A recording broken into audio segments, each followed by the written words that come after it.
Hello and welcome. This is Latitude at Frontline. India's External Affairs Minister S. Jaishankar will attend the Quad Foreign Ministers meeting tomorrow, that is Tuesday, the 1st of July. And officials in India's Commerce Department are in Washington, D.C., negotiating with their American counterparts to finalize a trade deal.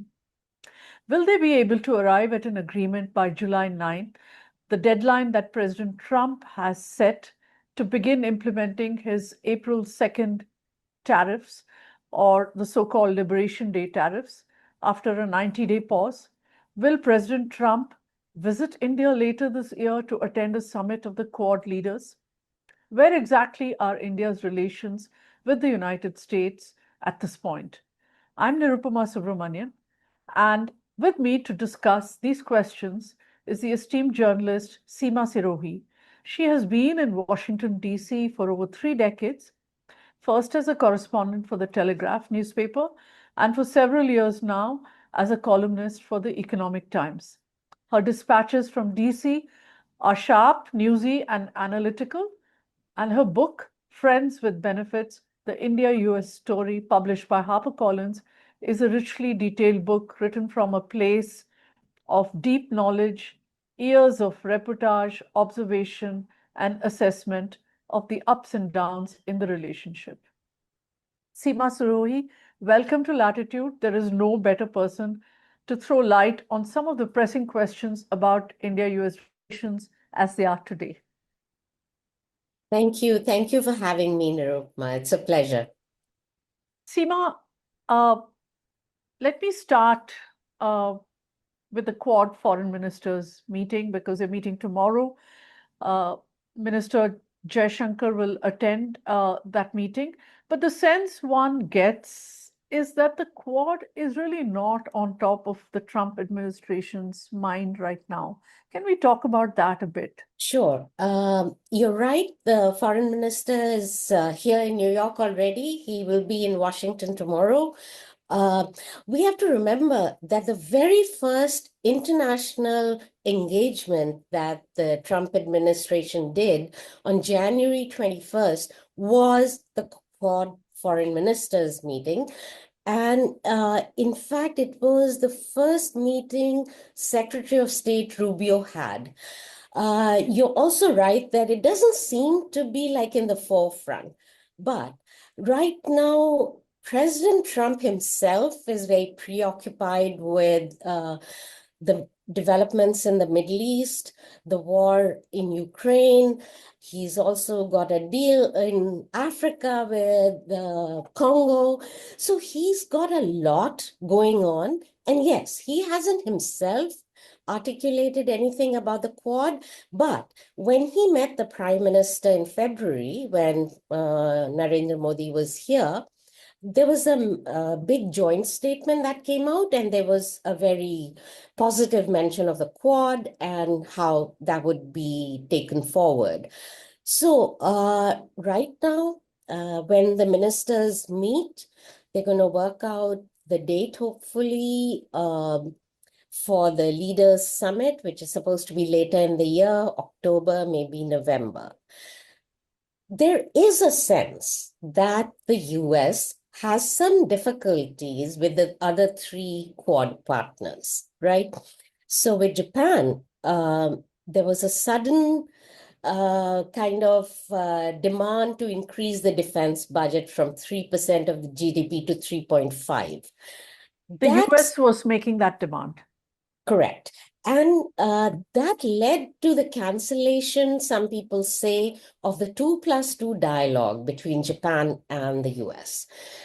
In terms of Australia, the other Quad member, the Defense Department of the US has launched a review of AUKUS, which is the Australia, UK, US grouping to transfer nuclear-powered submarines to Australia.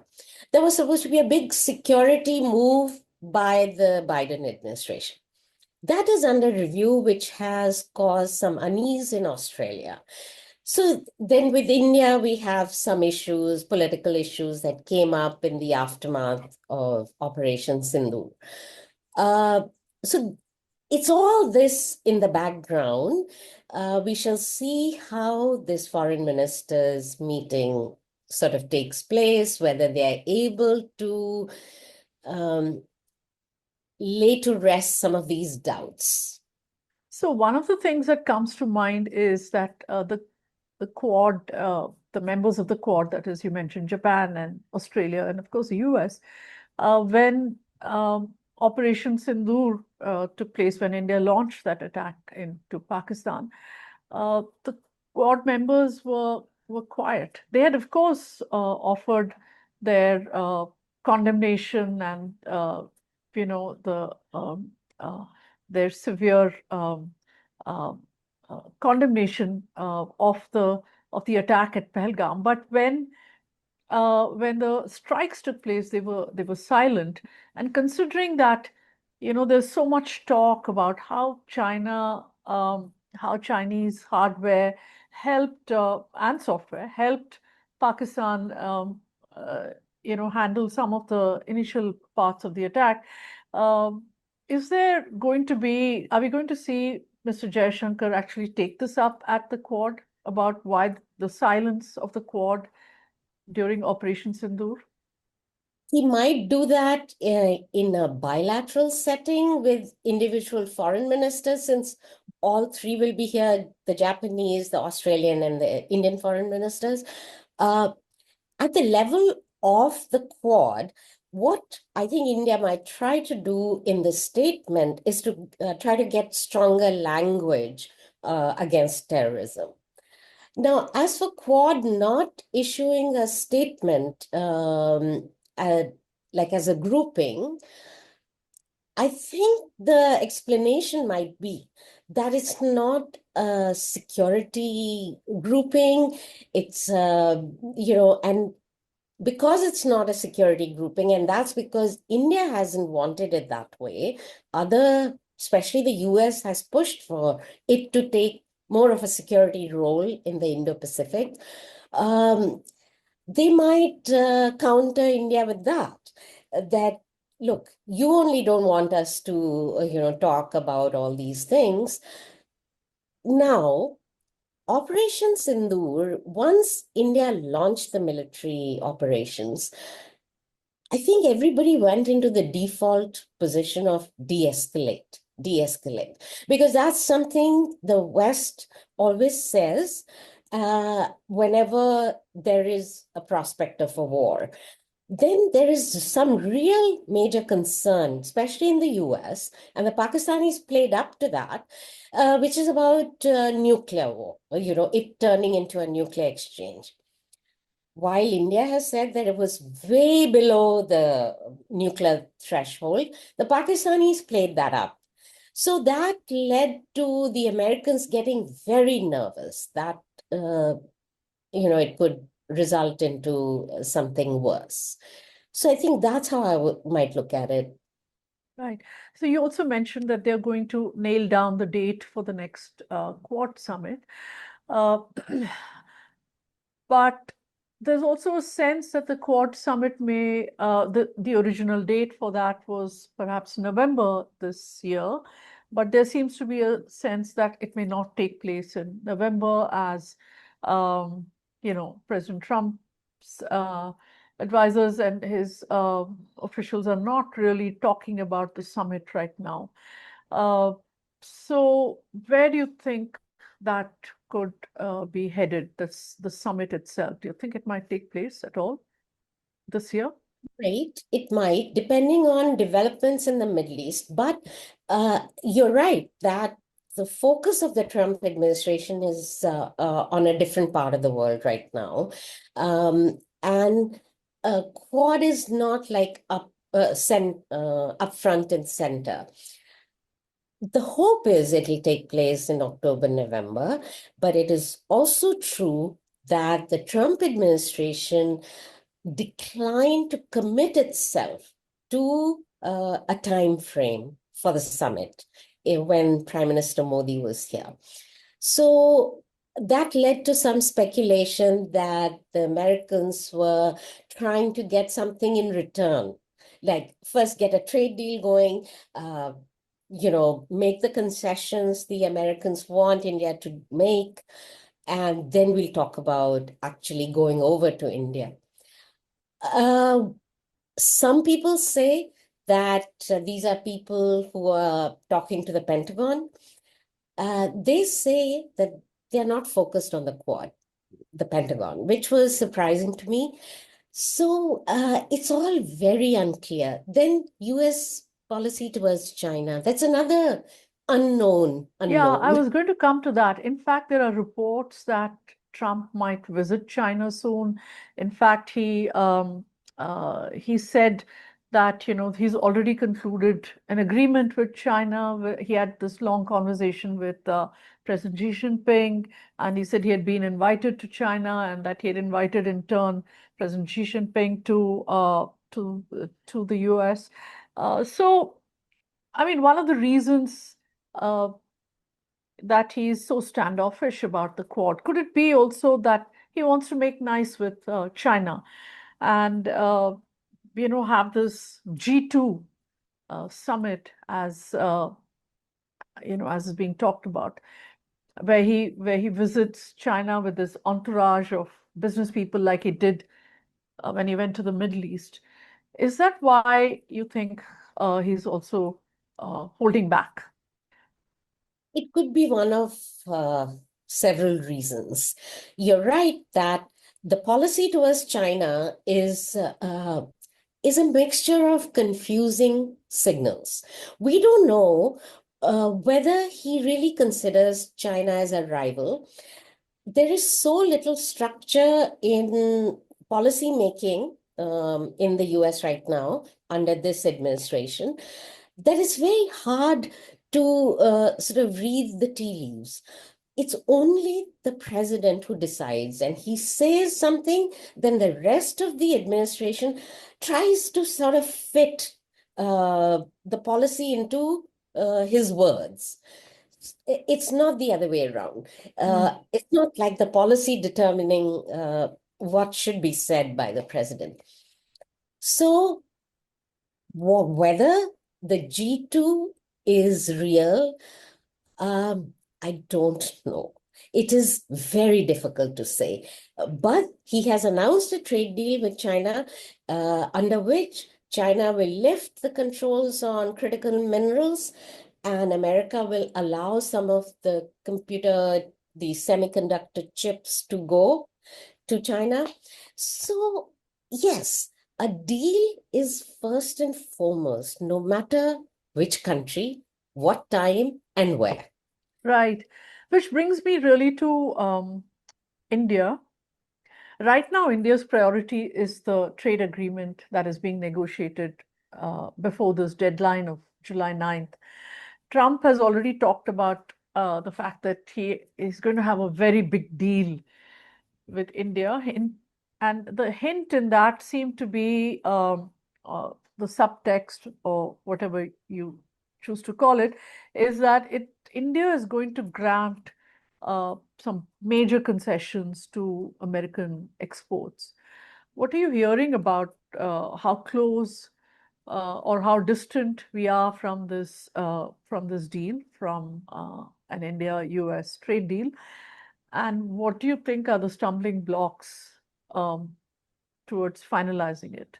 See, the trade deal, people are very optimistic in Washington that something will be announced before the deadline, before these tariffs are supposed to come on.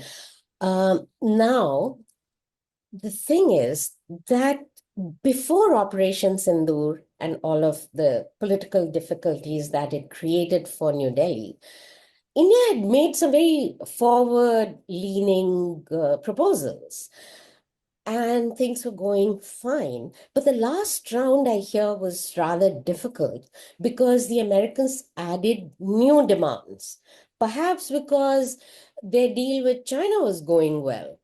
So they felt that this is a good time to get something more out of India. So, of course, the sensitive parts are the agriculture areas. India wants to protect small farmers. The Americans want more market access for soya bean, for maize, and other products. Agricultural products, basically. Yes, exactly. So US also wants India to open up to GMO foods, the genetically modified foods, and lower prices on medical devices. This is a demand that the Americans had made in the first Trump administration as well, when it seemed like the two countries were close to a deal.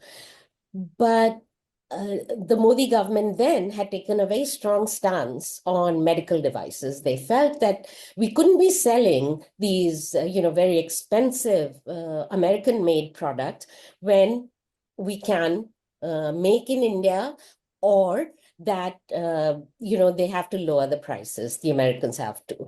So these difficulties remain. I think they 90% chance maybe that there will be an announcement, but details of what exactly is in the deal may not be revealed upfront. So we'll be kept guessing. Because of the political reckoning. Because maybe they haven't agreed, because negotiations are still going on. Because they, in terms of China deal, they announced a very basic deal, right? There are no details that have been revealed. So they might do something similar in the India case as well. Right. So, you talked about Operation Sindoor and how, in the wake of that, there have been so many difficulties in the relationship itself. Um, so, how do you see India-US ties developing in general? Uh, just a year ago, at this time, there was so much enthusiasm in both governments, on both sides, about this relationship, that it's sort of going, it's breaking every barrier, and it's sort of going forth, and it's going to be this great relationship of the 21st century and all that. Now, not so much, and even in India, and especially in India. So, what has changed and why? You said Operation Sindoor. What about that actually changed this relationship? Okay, If so it did, if it uh, did change the relationship. okay, if you'll permit me, I think it's important to go back to the Biden administration, during which the first 3 years of Biden went extremely well. Everything was hunky-dory. Excuse me. There was a technology agreement, lots and lots of things were going on in the defense relationship. The last year of the Biden administration, that is 2024, things went awry in terms of three developments. There was this whole Khalistan issue that came up, right? So the US indicted a former intelligence agent of India for allegedly playing a role in the foiled attempt to assassinate a US-based Khalistani. Then the Canadians had a similar situation. India felt that US and Canada were acting in sync. Things went south. Then there was an indictment against Gautam Adani, the big industrialist. So there was a sense in the ecosystem in India, the right-wing ecosystem, that Trump is going to be the savior. He's going to come and just rescue the relationship out of these doldrums. Then things went well. Prime Minister Modi came in February, and there was quite a solid joint statement. All the initiatives that Biden had started continued under another name. The technology cooperation, AI, quantum, defense relationship. So there was a sense things were going okay. Then came the Pahalgam terror attack and India's military response. Then President Trump started to hyphenate Pakistan and India and took repeated, claims that he made repeated claims that he brokered the ceasefire, created a lot of political difficulties for the Modi government. And then the ecosystem that is in New Delhi, the digital warriors, whatever you want to call them, they went from one extreme to the other. Trump as a savior to Trump as a traitor to the cause. And even though the US response, I would argue, was pretty predictable. After the attack, the US condemned the attack in strong terms and respected India's right to respond. Then India responded, and then it was de-escalate, which is the default position of all American administrations. The X factor was President Trump, because he decided that this is something he can grab onto for his own political ends domestically. He wants to be known as the peace president. So he said, oh, I stopped this war. They were coming to a nuclear exchange. I stopped it, and both are great countries.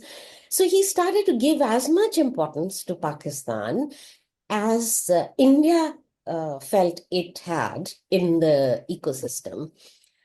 And then the invitation to Asim Munir, the Field Marshal of Pakistan, that really caused some unease in Delhi. And people felt that Trump was actually trying to get the prime minister to come also at the same time so he could put them in the same room. And that really left a sour taste. So that's where we are at the political level.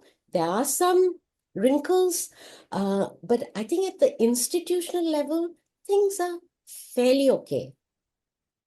Yeah, so I was just going to say that so the shift that we see in the mood, this is just, you're saying, is just a Trumpian shift. It doesn't really have to do with the institutions that formulate foreign policy. So it's not in the long term. Not in the long term, because in terms of the strategic partnership, I think the Americans do understand, including hopefully President Trump, that India is an important partner in the Indo-Pacific. And without India, some of the things cannot be done. So I'm more optimistic in the long term. I understand the difficulties. President Trump's tendency to talk in a certain way have created for New Delhi. But do you think there was any truth to what he was saying about, I read the Riot Act to both India and Pakistan. I threatened to cut off trade on both sides with both countries unless it came to a ceasefire. And he keeps repeating this. He has repeated it so many times, and his biggest grouse is that nobody is writing about it. Nobody's done a story about it. So how do you, he has said it so many times now. So, would he say it so many times without there being some element of truth in that? There was some telephone diplomacy done by the Americans that was important. They were passing messages. The phone call between Vice President Vance and Prime Minister Modi was an important one, in which Modi apparently said to Vance that if they hit us, we'll hit them harder. So those messages were passed. And then Marco Rubio, Secretary of State, and also the National Security Advisor, he is in a dual hat position right now. He was having conversations with the Pakistanis and with the Indian Foreign Minister. That surely the Americans did.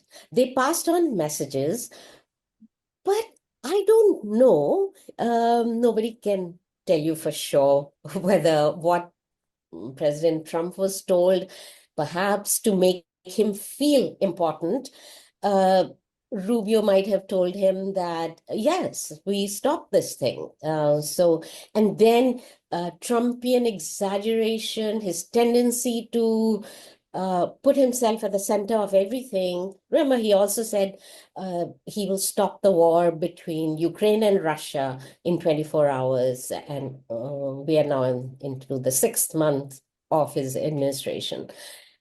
He I don't know how to put it diplomatically or more politely. He tends to exaggerate his own role, his own importance in the scheme of things. I am more persuaded by the timeline provided by the Indian side and how after India attacked the 7, 8 air bases of Pakistan, the Pakistanis felt that their air defenses had been breached. Therefore, they were vulnerable and they wanted the war to stop. Right. But of course, they claimed victory as well. Right. So we'll see how that goes, as I mean, how many more times he repeats it and what kind of impact it has. But I wanted to ask you what you make of the argument by Ashley Tellis in his latest paper for Carnegie Endowment. And as we know, Ashley Tellis was in the Bush administration, and he's in the think tank now. And he has written a similar thing earlier, some years back, but now his argument is that India will never be a great power uh, because it can't catch up with China. It remains uh, suspicious of the US unipolarity, and it wants a multipolar world. So its inability to actually come to terms with American supremacy also will prevent it from sort of uh, uh, deepening its friendship with the US, and therefore it'll affect its response to China. And C, he says the erosion of democratic values in India and the assault on liberal secularism by Hindutva is also a reason. Uh, Basically, he's saying, yeah, uh, it can be a big power, but it can never it won't have that heft in the world that it seeks. So is this a widely held view? Mr. Tellis is a Republican. He's not a Trump Republican, but he's a Republican of the old kind. So who does he speak for here? Okay, so there has been a gradual shift in Ashley Tellis's position from 2018 to now, and it's got more and more critical gradually of India and of Indian policies. The last article he wrote was about a scenario where if China were to take Taiwan, India would not join the Americans. And therefore, that's a problem. Now he's taken on multipolarity. I'm not entirely convinced that because India argues for multipolarity, it is against US leadership automatically. It's not. I think to anyone who has watched US-India relations or Indian foreign policy in general, India is more comfortable with US leadership than it would be with Chinese leadership or any other. So I'm not sure that automatically follows. His analysis about why India may not rise as fast or as well and become a strong pole in itself, that I take, that, you know, That it can't economically catch up with China. yes, because China has got way ahead and India has struggled on so many fronts. And now India faces, on the defense front, India faces possibility of a two-front war, etc. So, yes, I take his point that without US help, if there were to be a two-front situation for India, India might not fare that well. India does need US help. India has never denied that. The defense relationship between the US and India is one of the strongest pillars of this relationship. When other things have gone wrong at political level or at, we've had some real major hurdles and bumps on the road, the defense partnership has kind of gone on very well and gotten stronger and stronger. So I don't know why Ashley, whom I respect deeply and I've known for 30 years, has become so critical of India. Yes, I agree about the illiberalism, but then I look at America all around me. It's not exactly a liberal place right now. It's most polarized. It's very unwelcoming to immigrants overall. It's facing its own headwinds. I don't know if America will be what it is supposed to be 5 years down the line. Uh, so when you take all these things into perspective, I find his criticism a little too severe. But it's also true that I am there not is. an expert, like a defense expert or an economic expert. I am basically a journalist. No, but what I was coming to say was that it's also true, as you pointed out, that in the right-wing ecosystem right now, there's so much suspicion of the US and its intentions um, because of what happened post Operation Sindoor, and uh, even when the Biden administration was was in charge, there was talk about how within the RSS there was talk about how when Trump comes, he's going to actually he's going to sink the US, and it'll be China, Russia, and India that will take center stage in the whole in the world. And so there is talk of this, and there's also so much suspicion that the regime change in Bangladesh was actually carried out by the CIA. Even the regime change in Sri Lanka was carried out by the CIA. So that the US doesn't want India to be the regional power either. So there is a suspicion within India that US acts against Indian interests a lot of the time, and that we are too much. And then there is also the criticism from other quarters that we are too much in the US corner for us even to be able to take a stand on international issues such as the war in Gaza, or on Iran, or any of those big issues. So would you say that that thing is actually, in that sense, Tellus is not far uh, from the truth in what he's saying, that there's so much suspicion that we don't want to accept that the fact that US leads and we follow. And it's true, why should we? Right. So yes, there is suspicion India as like an ex-colonized country has deep suspicion of the West, right? And I think part of, I would argue, the idea of multipolarity partly comes from that sense also, that why should India follow any one camp? Where it should be its own camp. It should be its own pole. Yes, I get that. And but just to counter, to be contrarian a little bit, yes, one should be suspicious of deep state and all of that, and CIA is not known for the best things or throughout history.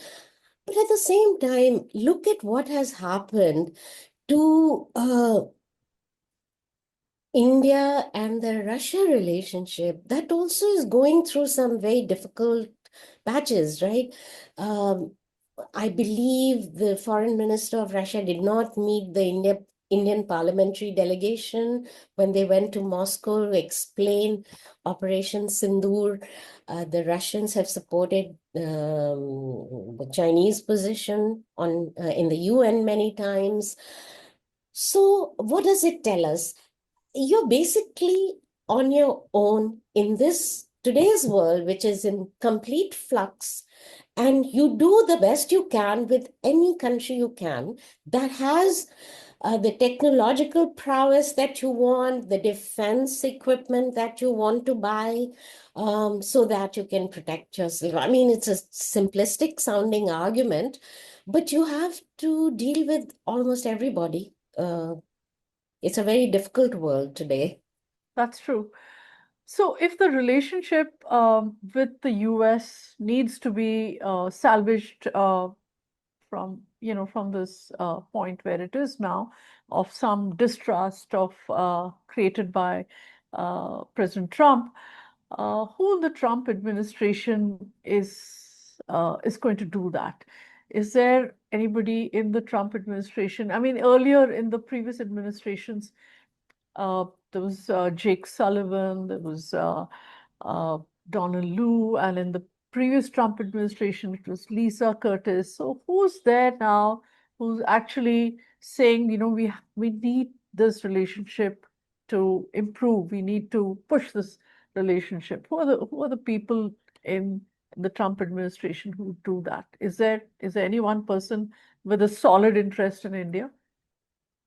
See, right now, there isn't anyone that comes to mind. There's no so-called champion of the relationship in the White House. I mean, at most, we have the senior director for South Asia, gentleman called Ricky Gill, and but to understand how the system works under this administration is everyone is a loyalist. So Trump has to be the champion of the relationship, and the others will adjust. Nobody, I think, has the courage in this administration to take a stand on any country, not just India, any country, and say, no, President Trump, you're wrong. Actually, we should have a better relationship with X, Y, or Z country. Nobody has that, not Secretary Rubio, not Pete Hegseth at the Pentagon. He's the defense secretary. I'm hoping that when Paul Kapoor, he's an academic, he's supposed to be Assistant Secretary of State. He's had his confirmation hearing in the Senate, and he hasn't been confirmed yet, but he should take up his position soon. He knows the region well. He has domain expertise. That he would bring some solid sort of knowledge of the region and take it to the White House when there are interagency meetings. But right now, the process, there is hardly any process. It's not as if policy is being made from bottom up, like in normal times. It's being made top down. Trump says something, everyone accommodates, adjusts, and starts saying the same thing. Whether it's different and one correction, or I have a different point of view. I wouldn't call Don Lu as one of the champions of the India relationship under Biden. Jake Sullivan, yes. Kurt Campbell, yes. But Don Lu was hardly a champion of the India relationship. He was more a champion of other countries. He's credited with certain developments in Pakistan that Right. were controversial. So, I just quickly want to ask you one last question because we really don't have much time.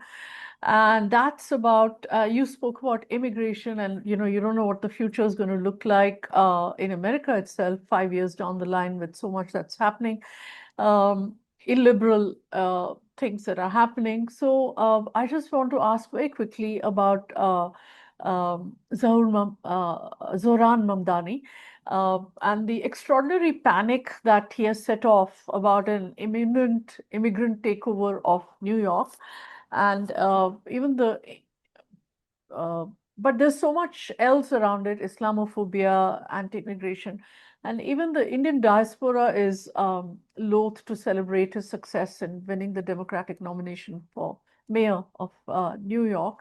Um, this should have been the big immigrant moment for India as well, and we are not really celebrating it. What are your thoughts on this? So Zoran Mamdani had a very successful campaign. He ran a very vibrant, attractive campaign. He's a very attractive candidate. But forget the Indian diaspora. Even the Democratic Party leadership has not embraced him. Yes. They are being polite, but they're keeping their distance because they don't see this as the way out of the morass they are in, right? They need to defeat the Republicans in the midterm elections. So this kind of extreme left face for the party may not be the answer, is what they are thinking. So every leader, and most recent one was Hakeem Jeffries. He's the ranking, Democrat in the House of Representatives. And he didn't sort of say, oh, wow, what a great victory. He's the new face of the Democratic Party. No, none of that. They're just keeping their distance. They either make an excuse that we are focused on something else, we have other races to win. They don't comment on, what a great campaign he ran, etc.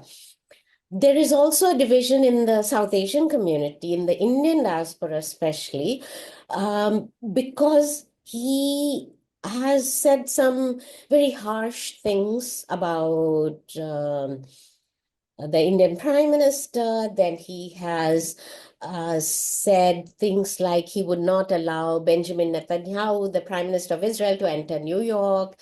That has kind of polarized things.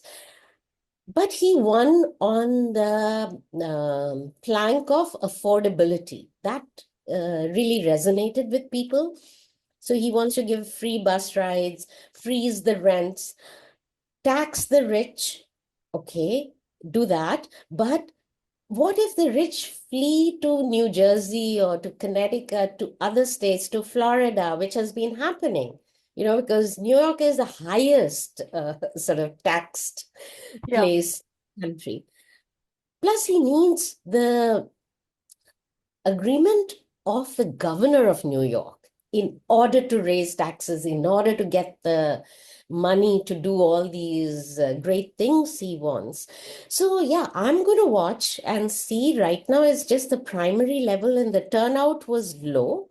He got the white liberal vote. He did not get the African American vote. He got the uncles and aunties from South Asia, yes.